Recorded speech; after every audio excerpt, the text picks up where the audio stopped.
Hey everyone, welcome to Spilled Paint Furniture Flippers. If you watched our previous video, you'd see that I prepped the face of a drawer to create a fluted drawer. Often fluted drawers are created by cutting slats of wood.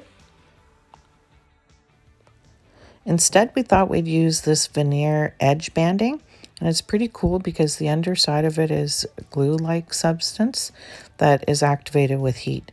So all you need to do is iron it on.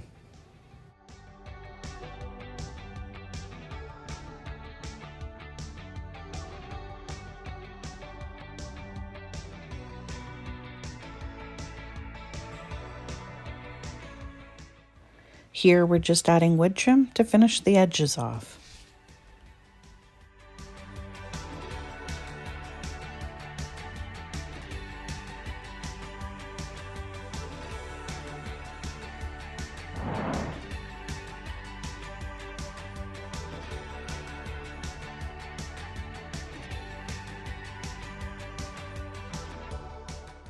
Once the trim is set, we'll remove the clamps, sand the surface of the drawer so that it's nice and smooth, and then it'll be ready to whitewash.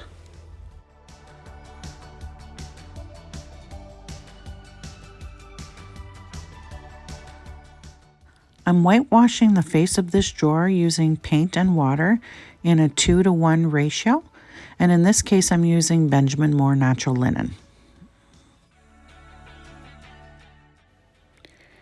It's easy, just wipe it on, wait a few seconds, and then wipe it off. Once the whitewash is dried, I added a coat of polyurethane to protect it.